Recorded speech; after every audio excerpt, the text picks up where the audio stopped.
Hello guys, book റിവ്യൂവിൻ്റെ 17ാമത്തെ എപ്പിസോഡിലേക്ക് എല്ലാ കൂട്ടുകാർക്കും സ്വാഗതം. അതൊന്ന് ഞാനിന്ന് റിവ്യൂ ചെയ്തിട്ട് പോകുന്ന ബുക്ക് എന്ന് പറയുന്നത് നോത്രദാമിലെ കൂനൻ എന്ന പുസ്തകമാണ്. ഇത് എഴുതിയിട്ടുള്ളത് വിക്ടർ യൂഗോയാണ്. അപ്പോൾ ഇതിൻ്റെ ഒരു ബുക്ക് വായിച്ചിട്ട് കുറച്ചൊക്കെ ഇമോഷണലായി എന്ന് പറഞ്ഞിട്ട് ഞാൻ ഒരു വീഡിയോ അപ്ലോഡ് ആയിട്ടുണ്ടായിരുന്നു. അതിൻ്റെ ലിങ്ക് ഞാൻ ഇതിൻ്റെ ഇടയിൽ കൊടുക്കാം, അപ്പോൾ അത് നിങ്ങൾക്ക് കാണാവുന്നതാണ്. അപ്പോൾ ചെറിയൊരു വീഡിയോ ആയിരുന്നു ഈ ബുക്കിൻ്റെ റിവ്യൂ വരുന്നുണ്ടെന്ന് പറഞ്ഞിട്ട്. അപ്പോൾ ഈ ഒരു ബുക്കിനെ പറ്റി പറയുകയാണെങ്കിൽ വളരെയധികം അടിപൊളിയായിട്ടുള്ള ബുക്കാണ്. ഇത് പുനരാഖ്യാനം എന്ന് പറയുന്നത് രാജശ്രീ എ എന്നൊരു എഴുത്തുകാരനാണ്. അപ്പോൾ ഈ ഒരു ബുക്ക് എന്ന് പറയുകയാണെങ്കിൽ ഒരു ത്രില്ലർ എന്നൊന്നും പറയാൻ പറ്റില്ല. ഒരു ത്രില്ലർ പ്ലസ് ഒരു വളരെയധികം ഒരു ആക്ഷൻ ജോണറിലൊക്കെ പോകുന്ന ഒരു ഹൊററൊക്കെ ആയിട്ടുള്ള ഒരു ഹൊറർ പ്രകൃതിയൊക്കെ നൽകുന്ന ഒരു ബുക്കാണ് ഇത്. ഇത് പബ്ലിഷ് ചെയ്തിരിക്കുന്നത് മാതൃഭൂമി ബുക്സാണ്. ഈ ചിൽഡ്രൻസ് ക്ലാസിക് എന്നാണ് അതിൻ്റെ ഒരു ജോണർ വരുന്നത്. പിന്നെ ഫിക്ഷനാണ് ജോണർ. അതുപോലെ തന്നെ 40 രൂപയാണ് ഇതിൻ്റെ വില എന്ന് പറയുന്നത്.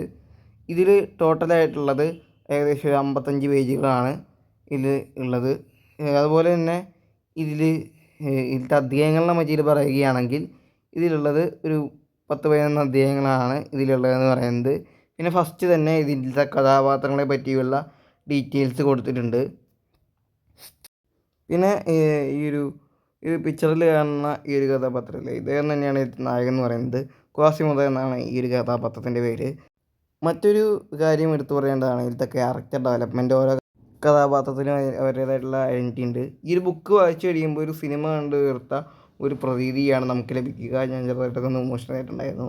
അപ്പോൾ ഇതാണ് ഈ ബുക്കിനെ പറ്റിയിട്ട് പറയുകയാണെങ്കിൽ ഈ ഒരു ബുക്കിന് ഞാൻ കൊടുക്കുന്ന റേറ്റിംഗ് എന്ന് പറയുന്നത് 8.9/10 ആണ്. അപ്പോൾ ഇതാണ് ഇന്നത്തെ വീഡിയോ ഇഷ്ടപ്പെട്ടെങ്കിൽ ലൈക്ക് ചെയ്യുക, ഷെയർ ചെയ്യുക, സബ്സ്ക്രൈബ് ചെയ്യുക. അടുത്തൊരു അടിപൊളി വീഡിയോ ആയിട്ട് കാണുന്നതായിരിക്കും. Bye bye.